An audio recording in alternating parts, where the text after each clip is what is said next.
En nuestra introducción pasada del libro del Génesis, vimos la clase pasada que el libro del Génesis, la palabra Bereshith en el hebreo, es la palabra origen. Y todos ustedes anhelan saber sus raíces. Todos nosotros anhelamos saber quién fue nuestro padre, quién fue nuestra madre, nuestros abuelos, de dónde venimos, si realmente hay un propósito, si hay un significado para existir en este planeta Tierra, si todo lo que existe a nuestro alrededor es obra del infortunio o es obra de la suerte, o ha sido una coincidencia que estemos aquí en esta tierra, o si realmente hay un propósito detrás de todo. Pues en el libro del Génesis vamos nosotros en esta noche a ver que Dios está interesado en que nosotros sepamos quién es Él, en primer lugar. Y en segundo lugar, que nosotros entendamos que Dios es un Dios personal. El Génesis nos muestra que Dios, en primer lugar, está separado de su creación. Dios está aquí, su creación está aquí. Dios no es la creación. Aunque Dios es omnipresente, Él no forma parte de su creación, ni de los átomos, ni de las moléculas, ni Dios es esto, ni Dios es el micrófono, ni Dios es mi conciencia, ni Dios está dentro de cada persona. Esto no es una enseñanza bíblica. El Génesis nos enseña que Dios es un Dios que tiene su personalidad, que piensa, que siente, que sufre, que ama, que anhela, que cela, que manda juicios, que condena, etcétera, etcétera. Tiene atributos, tiene un carácter y su creación está totalmente separada de su personalidad. Entonces tenemos que comprender que el Dios de la Biblia es un ente, es una personalidad absolutamente separada. Hay una grande barrera de separación entre Dios y entre todo lo que Él ha creado. De ahí la importancia de que de todos los atributos de Dios, el amor, la justicia, la misericordia, etcétera, etcétera, la santidad, solamente un atributo en toda la Biblia, solamente un atributo se repite 3 veces. Santo, santo, santo, en Isaías capítulo 6. Nunca van a encontrar ustedes en la Biblia, Dios es amor, amor, amor. Dios es justicia, justicia, justicia. Dios es misericordia, misericordia, misericordia. El único atributo que la Biblia repite y se pone el énfasis en este atributo es en su santidad. Porque la palabra santo significa separado. Separado está Dios, separado está Dios, separado está Dios. Veamos, por ejemplo, en 1 Juan capítulo 1, versículos 5 al 7, que el apóstol Juan, bajo la inspiración del Espíritu de Dios, escribe estas palabras. 1 Juan 1, del 5 al 7. Este es el mensaje que hemos oído de Él y os anunciamos. Dios es luz.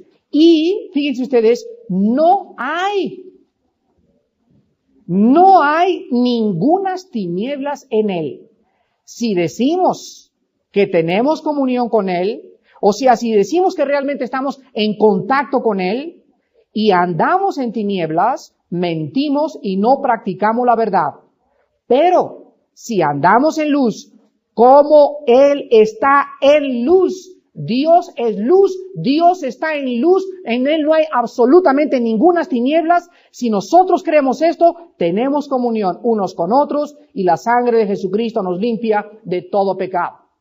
Vemos pues que durante toda la Biblia encontramos el testimonio de los hombres de Dios testificando, Dios está acá, las tinieblas está acá, Dios está acá, el pecado está acá, Dios está acá, el mundo está acá. Pero hay una cosa tremenda de separación y la palabra santo significa separado del mal.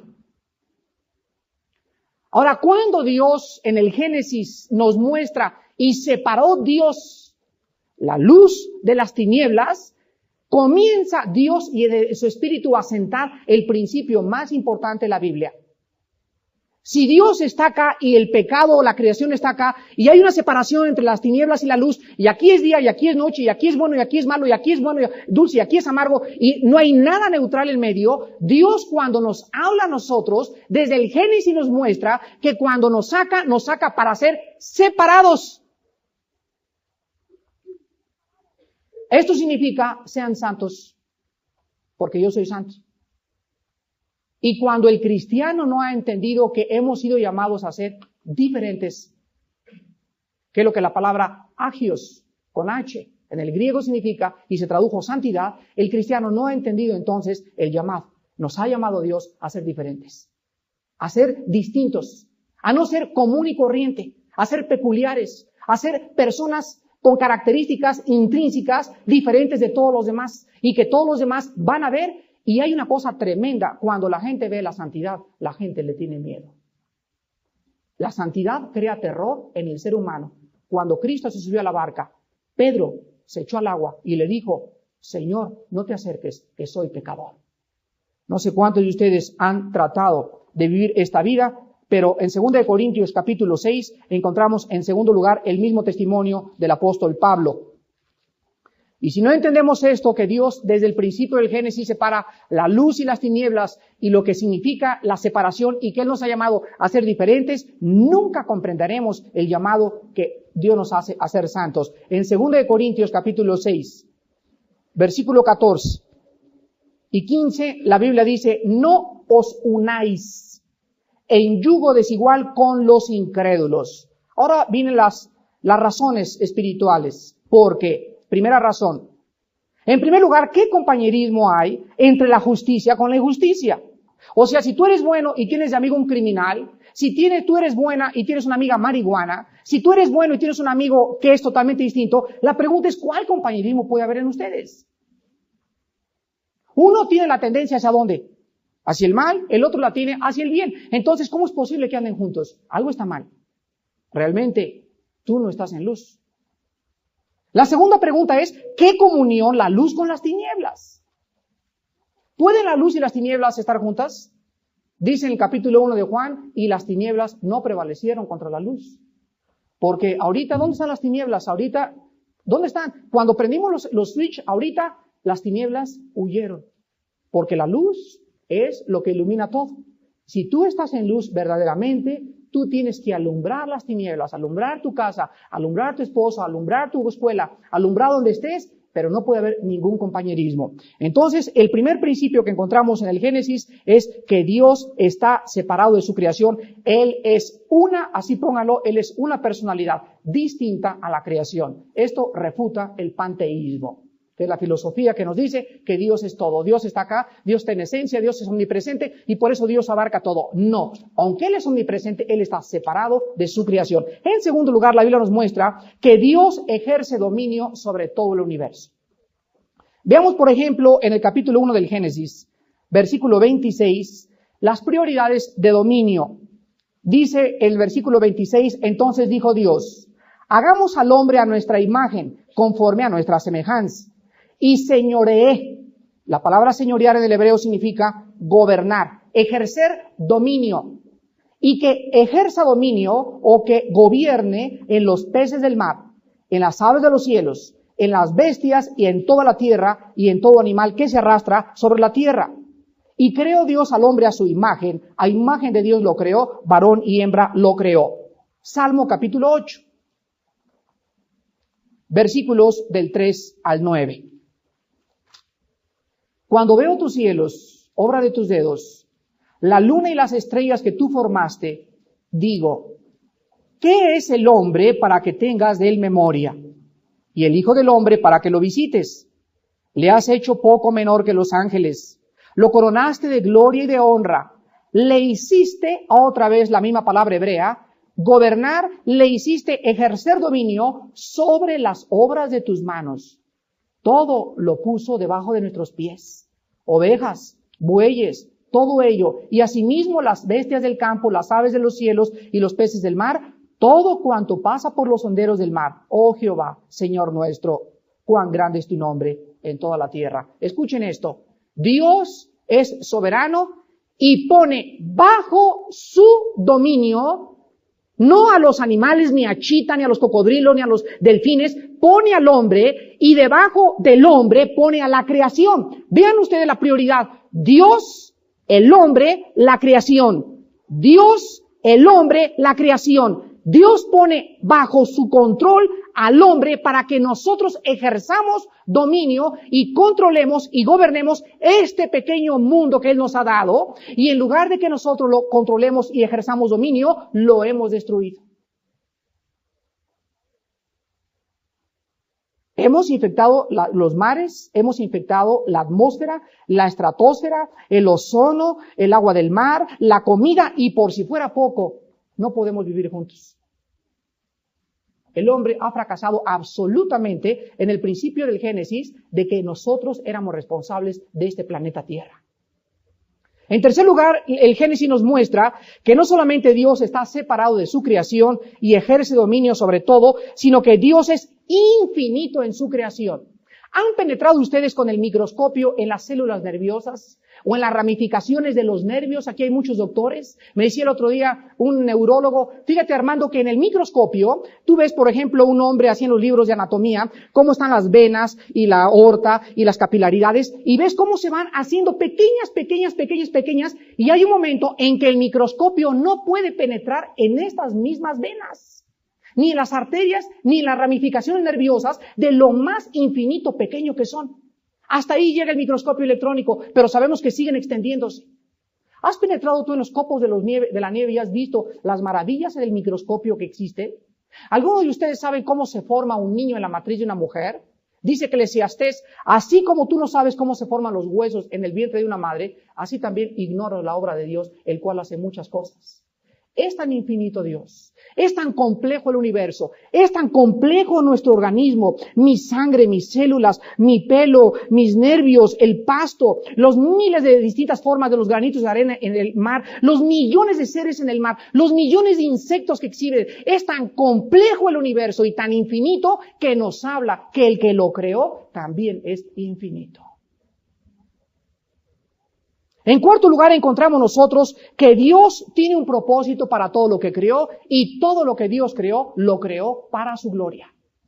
Dice, por ejemplo, en Colosenses capítulo 1, hablando acerca de Jesucristo como el creador de todas las cosas, nos muestra la Biblia y nos dice lo siguiente. Colosenses capítulo 1, versículo 16, Colosenses 1:16, dice, porque en Él, o sea en Cristo, fueron creadas todas las cosas, las que hay en los cielos, las que hay en la tierra, visibles e invisibles, tronos, dominios, principados, potestades. Fíjense, todo fue creado por medio de Él, y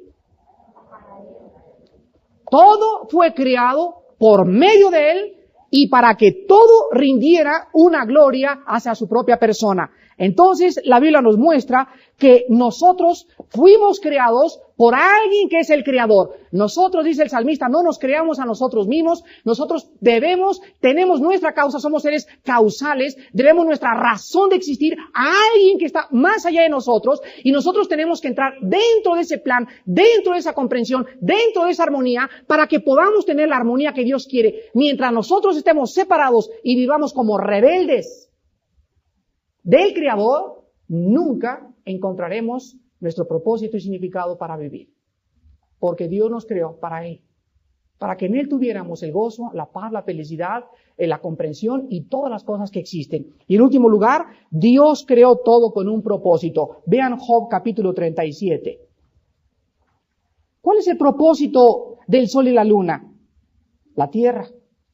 ¿Cuál es el propósito de la tierra? El hombre. ¿Cuál es el propósito del hombre? Dios. Vean ustedes qué cosa tan maravillosa. ¿Cuál es el propósito de que exista un sol y una luna?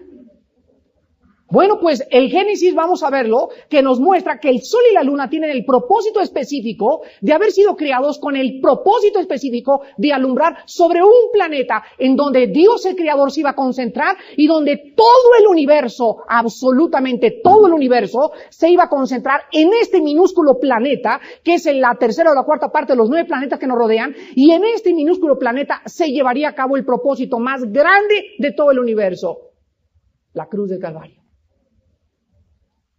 Todo tiene un propósito, hay una razón del sol, de la luna, de las plantas, de mi vida, hay una razón de ser, y solo la Biblia nos puede traer a la razón de esta existencia. Dice Job capítulo 37, Versículos del 5 al 13.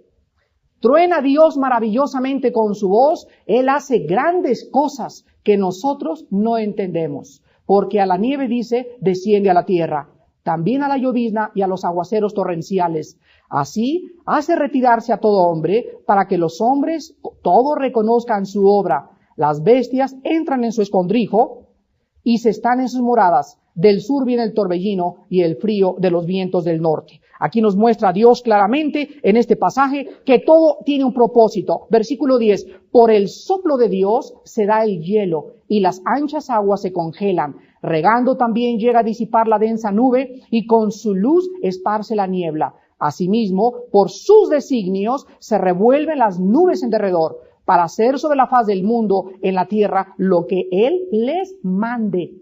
Unas veces por azote, otras por causas de su tierra, otras por misericordia, las hará venir. Aquí nos muestra Dios que la lluvia tiene propósitos. Unas para acabar con sequías y castigar a la gente, otras porque la tierra la necesita y otras porque Dios tiene misericordia de la gente que no tiene que comer. Pero la nieve, el viento, las lluvias, los volcanes eruptando, los terremotos, absolutamente todo el universo está bajo el control y el dominio de alguien que está sentado en el tercer cielo y que está ejerciendo este dominio sobre aquello que Él creó. Él es Dios.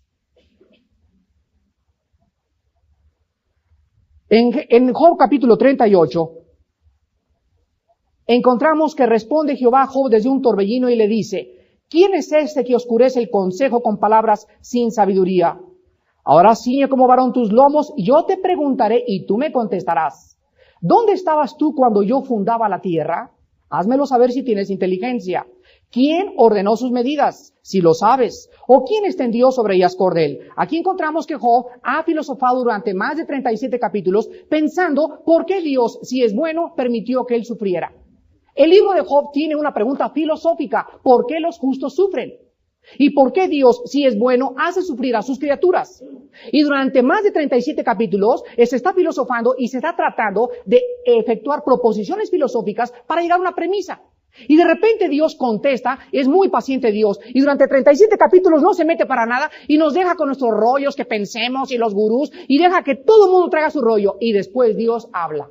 Y entonces Dios, lo primero que le hace a Job es levantar los ojos hacia el universo y hacerle una pregunta. Mira Job, quiero decirte algo antes. Antes de que sigas pensando si realmente mis motivos son buenos o son malos, quiero hacerte una pregunta. ¿Crees tú llegar a comprenderme?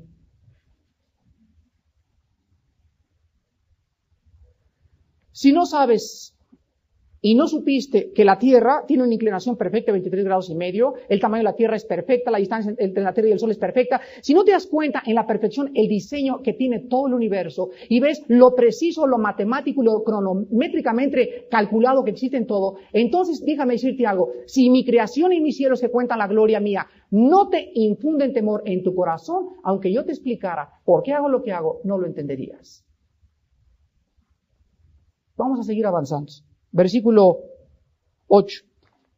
Sigue Dios preguntándole a Job, ¿quién encerró con puertas el mar cuando se derramaba saliendo de su seno? O sea, ¿por qué el mar no inunda los puertos? ¿Se han preguntado ustedes eso? El mar tiene una fuerza extraordinaria, pero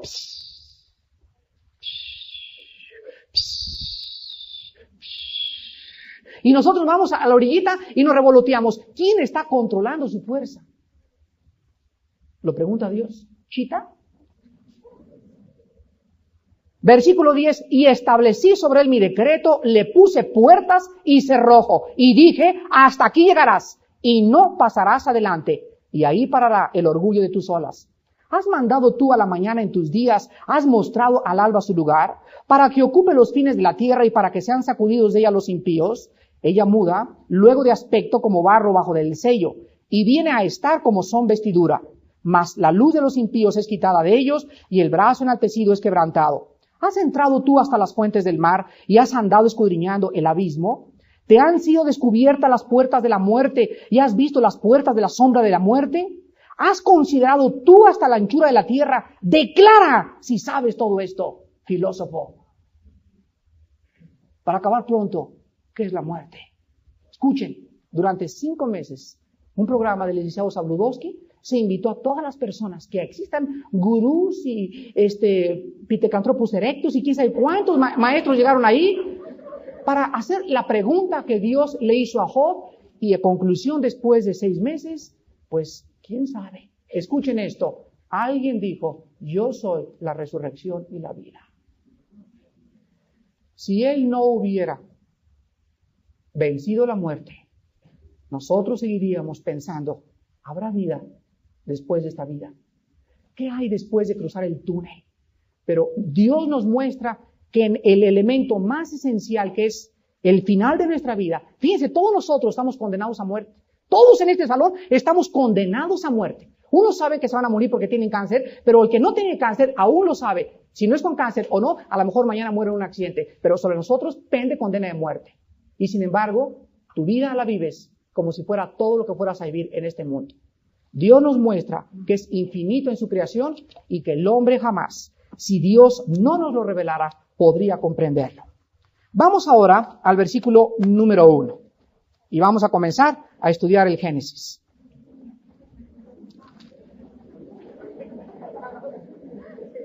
Ahora sí. En una casa, bueno, son como los niños, ¿verdad? Los niños les encantan los helados y les encantan los dulces, pero la mamá le da hígado encebollado, que es lo que más ayuda, y ay, ¿no?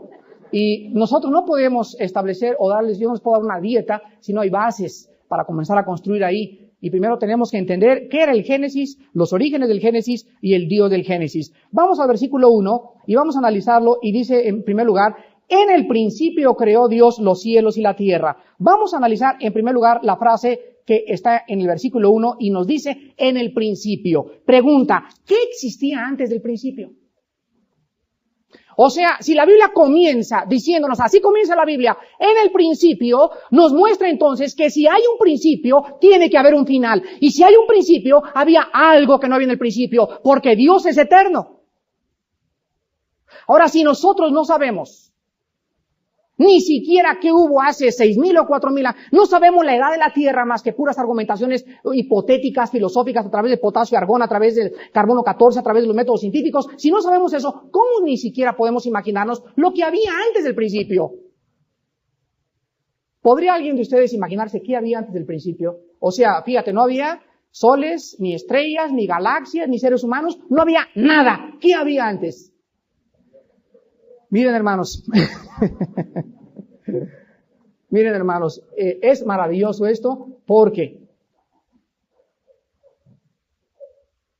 para poder imaginarnos nosotros eso, tendríamos que ser un poquito más que ángeles. O sea, en nuestro entendimiento, no habría un Julio Verne del siglo XX que pudiera ni siquiera imaginarse qué había antes del principio. ¿Qué había? Una nave, no había naves, ¿qué había? Pues no había nada. Entonces, ¿qué había? Pues había algo. Y la Biblia nos dice que había algo. Y vamos a ver en esta noche que podemos nosotros, a través de la Biblia, encontrar esto. Porque no podemos imaginárnoslos por nuestra finitud. ¿Podría lo finito entender lo infinito? ¿Podría una hormiga pararse enfrente de una computadora y decirle, oye, Samuelita, ¿qué es eso? Pues está grandote. No hay. Y se podría penetrar en eso. No hay. Y llegará un momento que ¡pum! Se pondrían sus fusibles. ¿Por qué? Porque la hormiguita está diseñada para no abarcar ni siquiera llegar a concebir el mundo que lo rodea. Traemos al perro Rintintín, el más inteligente, y ponemos enfrente a Rintintín, y Rintintín sabe escoger los colores, y Rintintín sabe hacer miles de cosas, pero en Rintintín no existe la capacidad que le puso Dios al hombre para tratar de penetrar en aquello que no entiende. Ni Chita lo hace. Solo el hombre es el ser que ha sido puesto en este universo y que busca a través de la metafísica, de la filosofía y de la religión, ¿quién soy? ¿Qué es este universo? Decía Sigmund Freud, como el hombre no entiende lo que le rodea, se inclina por el temor de lo desconocido y hace los dioses. Sí, Sigmund Freud, pero déjame decirte algo, Simoncito, ¿quién puso en el hombre ese temor de buscar algo fuera de él? Salomón en Eclesiastés lo dice en el capítulo 7. Pusiste la eternidad en el corazón de los hombres. Entonces, en nosotros existe ese deseo de tratar de penetrar. ¿Qué hay? Ahora hay jóvenes que están desesperados. ¿Qué hay? ¿Qué hay? Pasan un carrujo, se meten 3 de marihuana y comienzan en el viaje. A ver, quiero ver ahorita a Madonna, lo quiero ver por ahí volando en algo. O alguien en el alcohol, o se meten a meditar en la meditación trascendental y se inclinan ante su propio ego. En mi conciencia está. Pero el hombre trae los hippies, los madonos, los Beatles, los Elvis Presley, los rock and rolleros, los drogadictos. Todos traemos la búsqueda de la verdad. Todos. Pues vamos a ver qué dice la Biblia. Porque yo comprendí esto hace 11 años. Soy finito. Conclusión lógica elemental. Soy finito. Conclusión, no puedo en mí mismo encontrar algo que va más allá. Primero explota mis 100 bulbos antes de meterle 500 watts. Muy bien, ¿ahora qué hago? Porque yo quiero saber de dónde vengo. Y si en mí no lo encuentro, entonces oigo la voz que me dice, vamos a comenzar. ¿Quieres de veras penetrar en lo finito? Sí. Conviértete y hazte como un niño. Señor, pero tengo maestría en filosofía y letras. Tengo doctorados. Escribí La náusea, soy Jean-Paul Sartre. Hazte como un niño. Así de inocente, de frágil, de sencillo. Tu problema, ¿sabes qué es? Que estás muy programado. Y te vas a tener que desprogramar para que yo te vuelva a programar. Y ese es el problema de los filósofos. Por eso Cristo escogió pescadores, hombres incultos, no programados, para poder enseñarlos como a los niños. Y dice en Santiago, reciban con mansedumbre la palabra implantada en vuestros corazones. Porque el enemigo más grande del cristiano para aprender es el orgullo de ¿por qué? ¿Y por qué? ¿Y por qué? ¿Y por qué? Primero, humíllate delante de Dios, reconoce que no sabes nada y entonces comenzarás a saber. Es el orgullo lo que te impide conocerlo. En Juan 17, el Señor Jesucristo nos revela en primer lugar qué existía antes de todo el universo, el sol, las estrellas, Andrómeda, etcétera, etcétera. Juan 17, versículo 5 y versículo 24, nos revela a Cristo algo profundísimo. En estos 2 versículos he tratado de meditar 2 días enteros, nada más en 2 versículos. Piensa y piensa y piensa y piensa y piensa en esto. Ahora pues, Padre, vamos a situarnos en el escenario histórico. Cristo se encuentra en la antesala de la muerte. La cruz está enfrente de él. Y en ese momento, Cristo en la oración sacerdotal de Juan 17 está preparándose psicológica, emocional y espiritualmente para ir a la cruz y no echarse para atrás. En ese momento comienza a orar y a pedir a Dios.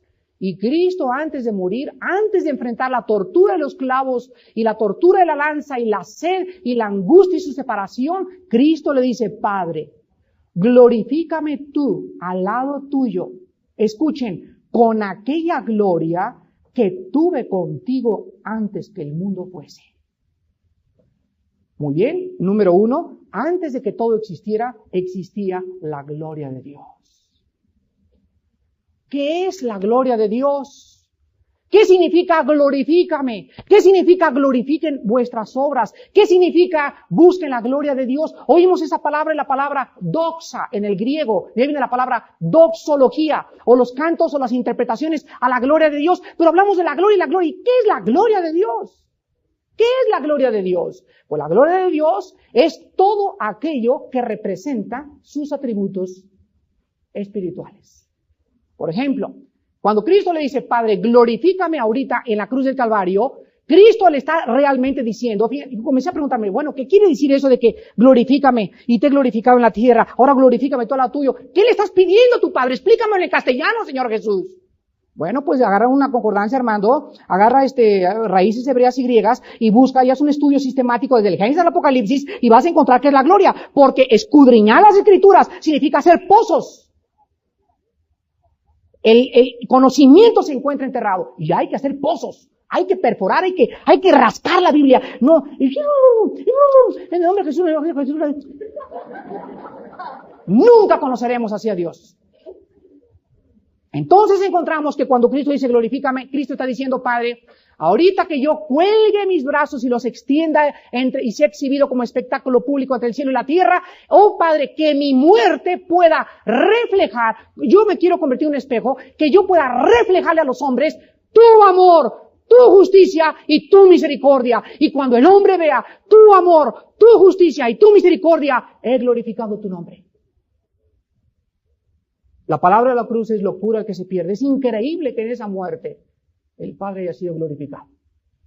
Entonces, antes de que el mundo existiera, existían los atributos de Dios, su santidad. Dios siempre ha sido santo, antes del mundo lo ha sido. Siempre ha sido luz, siempre ha sido justicia, siempre ha sido misericordia. Sus atributos no fueron formados cuando Dios creó al hombre y dijo, bueno, ahora el hombre cayó, voy a tener gracia. No, Él siempre ha tenido esos atributos. Eso es lo que significa que antes de que el mundo existiera, los atributos y la personalidad de Dios estaban integradas. Isaías capítulo 6. Llega Isaías y ve a Dios sentado en su trono. Y en ese momento, en el original hebreo, dice Isaías, en el capítulo 6 dice Isaías, ay de mí que mis ojos han visto a Dios. En el original hebreo dice así, y es la traducción literal, ay de mí que me estoy desintegrando.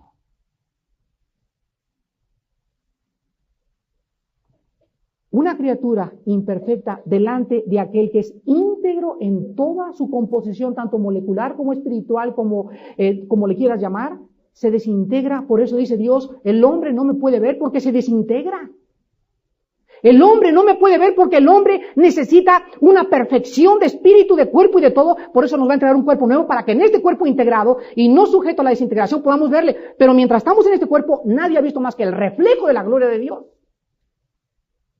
Y en ese momento el ángel, el querubín, vuela y agarra un carbón y no se lo pone en la parte más callosa, en los pies de Isaías. Ni tampoco en las manos se la pone el carbón. Ni en las orejas, se lo pone en la parte más sensible con la cual besamos. En la boca. Y le quema la boca a Isaías y le dice, ahora sí puedes tener relación con él. Nosotros encontramos en esto que antes de venir a Dios estábamos desintegrando nuestra propia personalidad, nos estábamos destruyendo. Es lo que una persona sin Cristo hace, es un autodestructivo. Por eso fumas, por eso tomas, por eso es lo que haces, pues estamos matándonos. Somos autodestructivos, estamos desintegrándonos. Y cuando viene Cristo, entra Cristo en nuestra vida a integrarnos, a hacernos una unidad, a hacer una relación entre mi mente, entre mi espíritu, entre mi cuerpo, en que yo pueda una paz armoniosa y simultánea y constante con Dios, comenzar a integrar otra vez mi personalidad, porque antes de conocerlo estaba yo confundido, desorientado y perdido. La integración total viene cuando la gloria de Dios entra a vivir a nuestro espíritu. En Juan capítulo 1, encontramos en segundo lugar que existía antes del principio, y dice en el principio era. ¿En el principio de qué? Bueno, ya vimos en Génesis 1, cuando todo el plan de Dios comienza a ser puesto en movimiento. Cuando Dios aprieta el botón y la máquina se comienza a echar a andar. En este principio era el verbo era con Dios y el verbo era Dios. Quiero que escuchen muy bien lo siguiente. Antes de que el mundo fuera, número 1, existía la gloria. Número 2, existía la unidad, el amor y la comunión entre las tres personas de la Trinidad. El verbo era con Dios. Estaba a su lado. Y entre las tres personas había tres elementos. Amor en primer lugar entre los tres. Número 2, había comunicación. La palabra comunión en el griego koiné significa comunicarse. Y en tercer lugar había unidad. Y son los tres elementos que por ser eternos tienen que prevalecer en nuestra iglesia. Antes de que el mundo existiera no había iglesias. Y todas las iglesias que construyamos se las va a llevar el anticristo. O el gobierno las va a confiscar. No había púlpitos bonitos ni nada. Lo único que existía antes de la eternidad era el amor. El amor es el vínculo perfecto. Si yo hablara lenguas y tuviera toda la teología y todo el conocimiento del mundo, y etcétera, etcétera, y no tengo amor, nada soy. Entonces, ¿Por qué esa insistencia en las criaturas finitas de aquello que es esencial? Porque el amor siempre ha sido, es y será eterno. ¿Qué es el amor? El amor es la actitud incondicional de perdonarle a mi semejante sus ofensas. El amor no tiene que ver con los sentimientos, porque los sentimientos cambian. Hay veces que yo siento amar a mi esposa, hay veces que no la siento amar. ¿Qué voy a hacer cuando no la siento amar y irme con otra?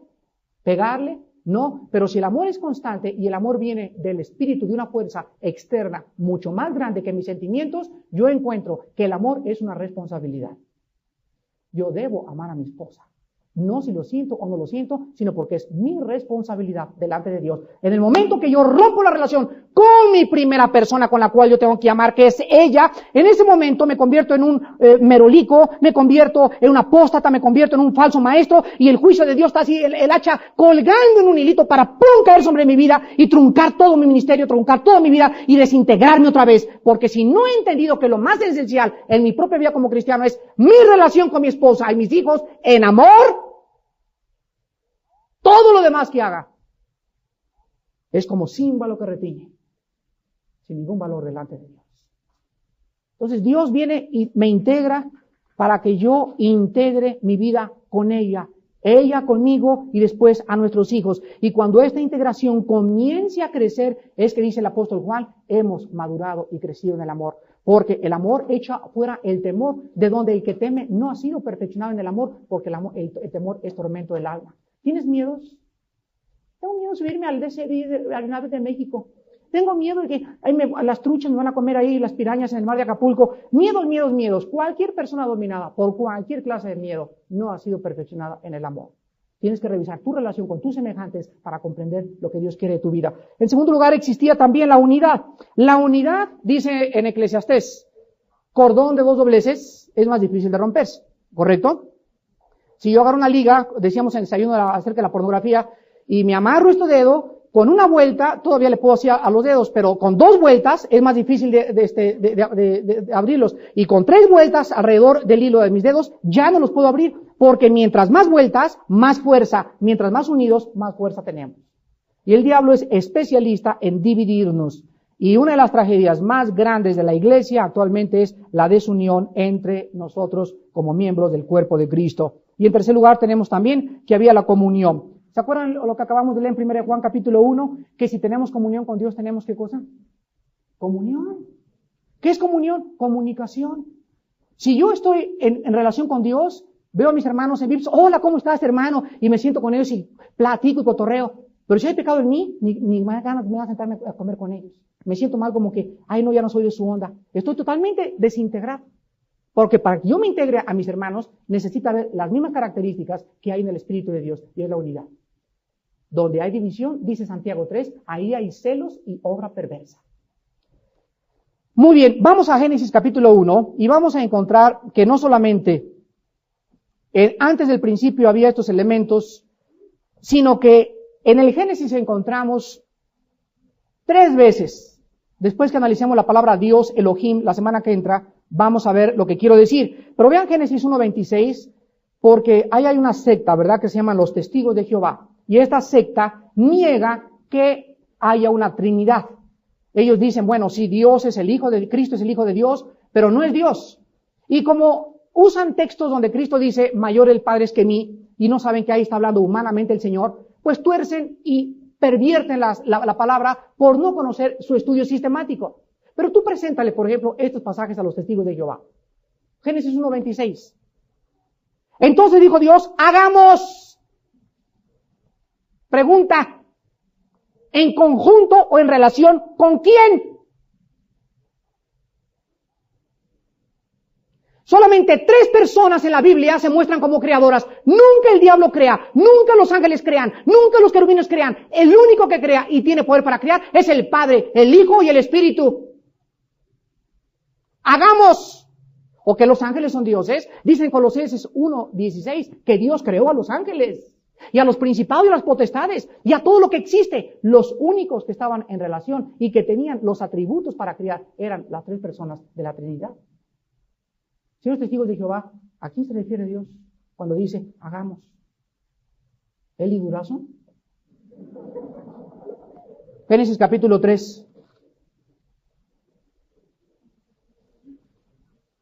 Versículo 22. Las evidencias son contundentes cuando el cristiano conoce la Biblia sistemáticamente y cuando el cristiano traza todo el consejo de Dios y cuando el cristiano sabe y entiende el propósito de Dios, el cristiano se vuelve un arma poderosa en las manos de Dios.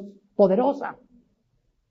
Génesis 3:22. Y dijo Jehová Dios, he aquí el hombre es como uno de nosotros. De nosotros. Sabiendo el bien y el mal. Otro más, Isaías 6.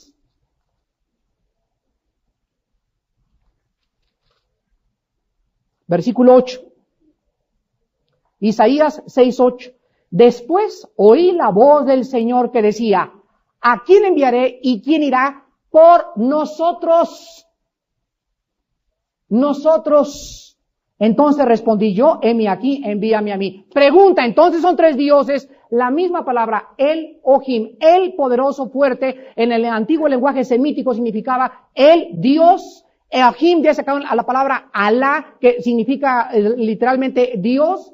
La palabra im, el último prefijo, así como la palabra samayim, cielos en el hebreo, el prefijo im en el hebreo siempre indica pluralidad. El Ohim indica pluralidad. Se podría traducir, en el principio, los dioses crearon el cielo y la tierra. Pregunta, ¿son más de dos dioses o tres dioses? Respuesta en Deuteronomio capítulo 4 y Deuteronomio capítulo 6. Jehová Dios uno es. Bueno, entonces hay una contradicción. Muy bien, aparentemente. Pero si seguimos profundizando, vamos a encontrar lo siguiente. Que en Dios hay unidad y diversidad. Esto es muy importante que tú lo apuntes. En Dios hay unidad y hay diversidad. Porque la palabra Trinidad, fíjense ustedes etimológicamente. Tres, unidad, uno. Tres en uno. ¿No hay contradicción? Literariamente la hay. ¿Qué significa la palabra Trinidad? Tres en uno. Entonces encontramos nosotros que en Dios hay la unidad y la diversidad. El que tenga oídos para oír, oiga. En Dios hay unidad y hay diversidad. ¿Qué queremos decir cuando hablamos los cristianos en nuestra teología acerca de la Trinidad? Estamos diciendo que Dios es uno en esencia, tres en persona. O sea que existe en la unidad esencia en cuanto a los atributos divinos y diferencia y diversidad en personalidades, pero unidad en sustancia y en esencia. Oiga, a ver un momentito, yo no entiendo lo que me está diciendo. Más claro te lo voy a poner. El agua. El agua está formada por H2O, dos átomos de hidrógeno por un átomo de oxígeno, ¿correcto? Muy bien, el agua, la esencia, la unidad del agua es la composición química H2O. Muy bien, esta es la unidad, la sustancia, la esencia del agua, la composición química del agua. Pero, físicamente el agua se puede descomponer en tres elementos, en sólido, en líquido y en gaseoso. Pregunta, ¿en líquido es H2O? ¿En sólido es H2O? ¿Y en gas es H2O? Entonces, ¿cuál es el problema? El agua es triunidad en su esencia, diversidad en sus manifestaciones dentro del fenómeno energía. El huevo. Yema, clara, cáscara. La yema es huevo, no es una parte del huevo. El cascarón es el huevo, no, es la parte del huevo. El huevo se compone de tres elementos, pero los tres elementos hacen un huevo. Cabezón.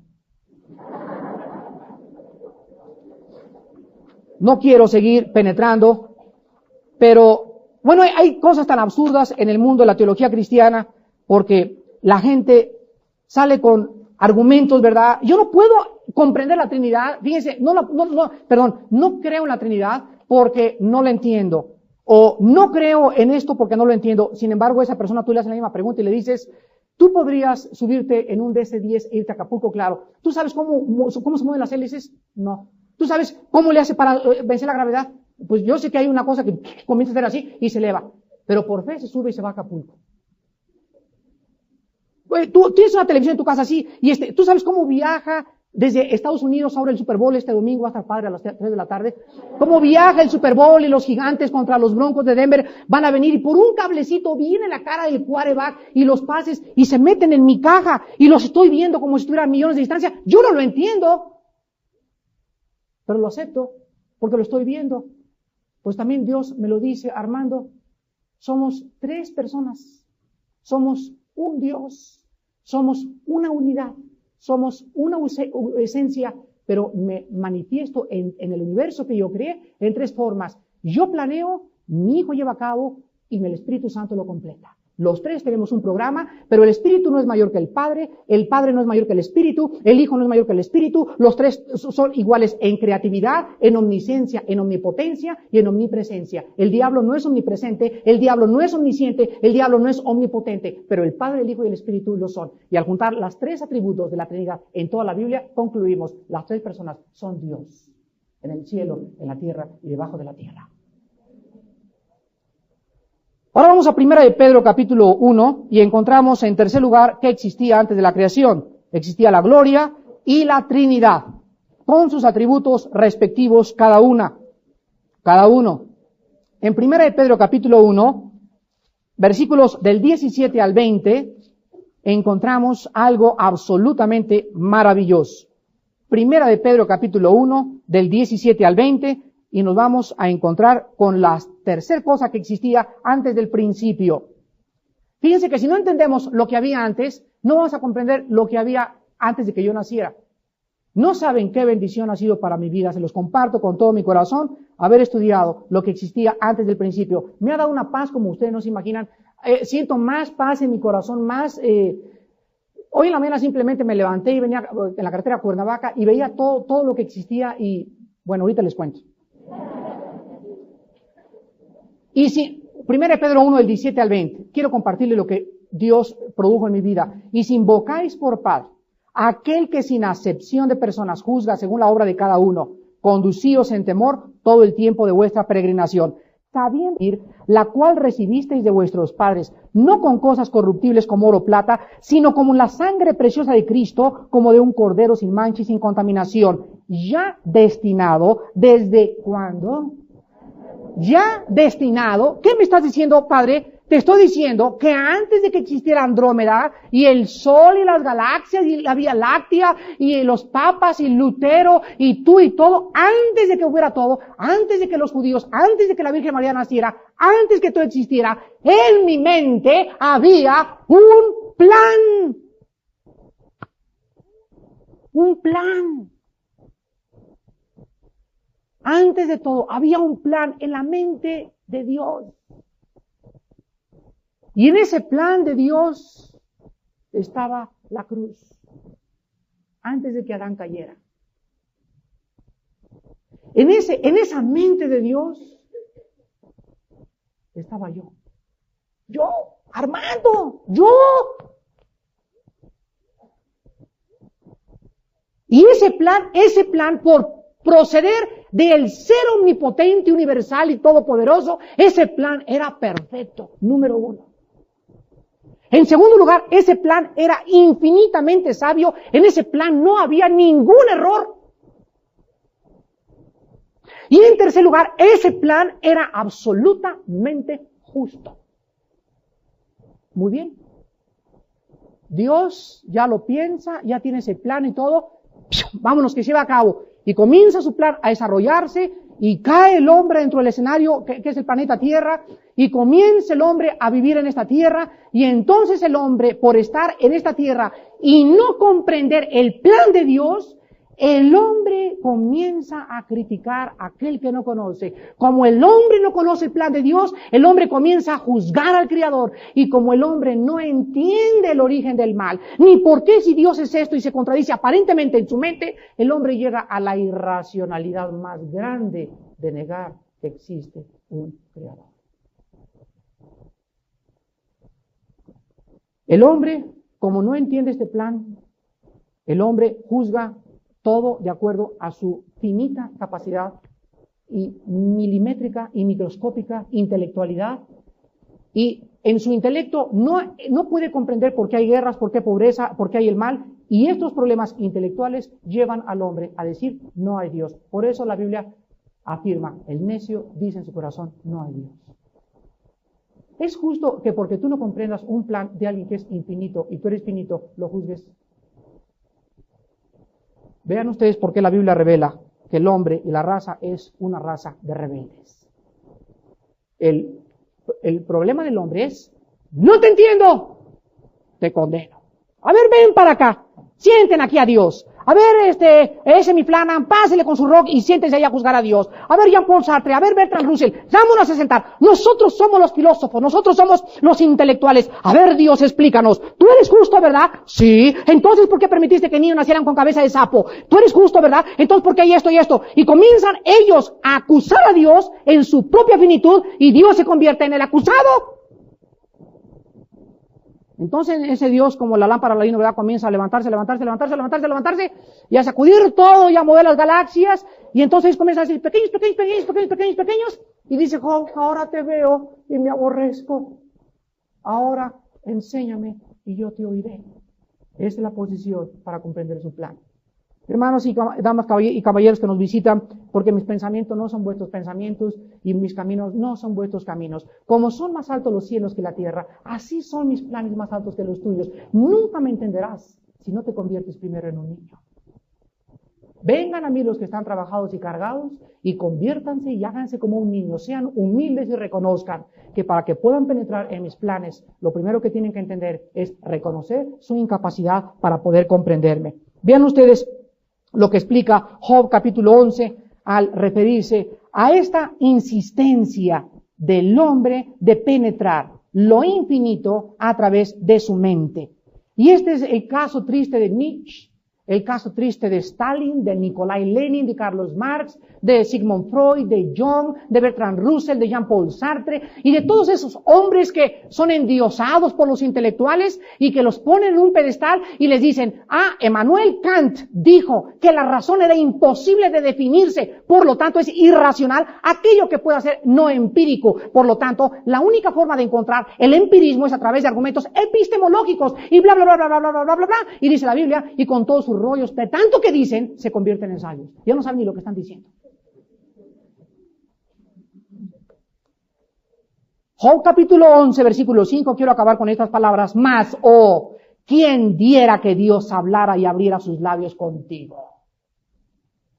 Y te declarara los secretos de la sabiduría, que son de doble valor que las riquezas.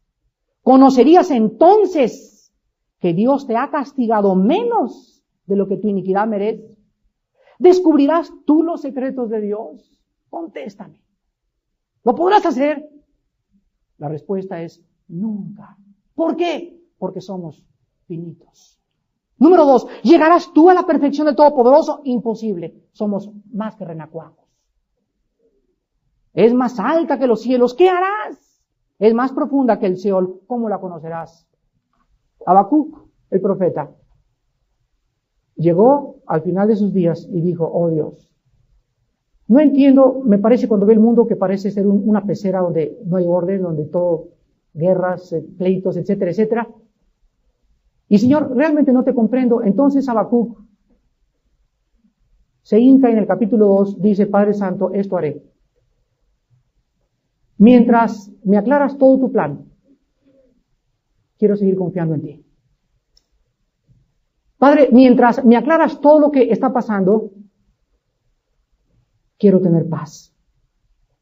Y mientras me ensanchas mi mente y me haces como tú eres, y me das el cuerpo, semejante a la gloria del que tuvo tu Hijo Jesucristo, mientras todo ese tiempo pasa, oh Padre, viviré por fe.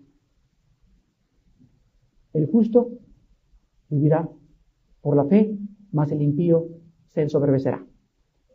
2 caminos en esta noche. ¿No entiendes a Dios? Te ensoberbeces. Te enojas y mira lo infeliz que eres. Mientras más te endurezcas contra Dios, más miserable, más infeliz, más desgraciado vas a ser.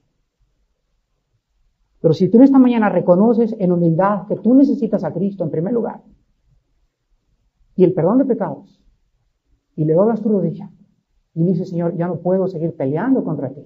Sería imposible, sería un suicidio intelectual.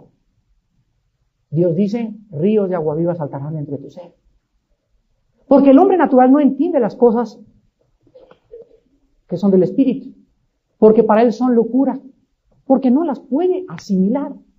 Mas el espiritual entiende todas las cosas.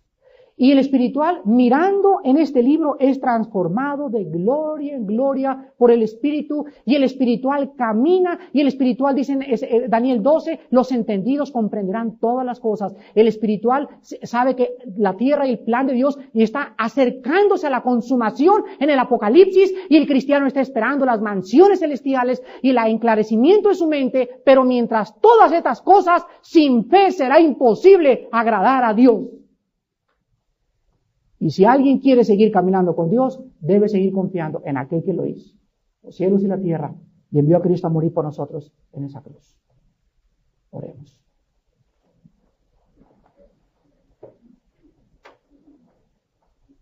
Oh Señor, cuán innumerables son tus obras. Nunca las podríamos contar. Así como le dijiste a Abraham, ven Abraham, cuenta las estrellas, cuenta los granos que hay en el mar.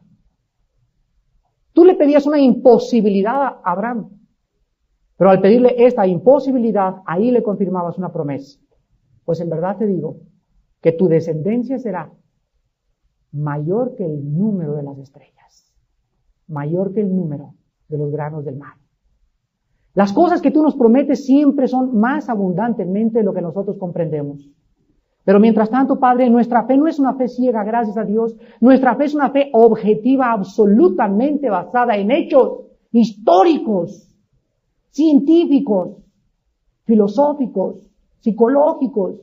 Y en la experiencia misma de nuestra vida hemos descubierto que tu Espíritu nos da testimonio de que tú eres real.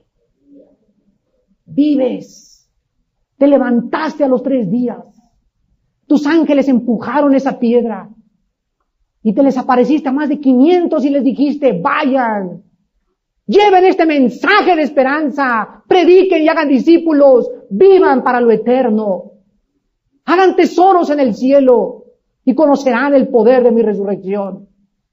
El día que conozcan esta verdad los harán libres, libres de tantos mentirosos, de tantos falsos profetas, de tantas filosofías, porque Él es el camino, la verdad y la vida.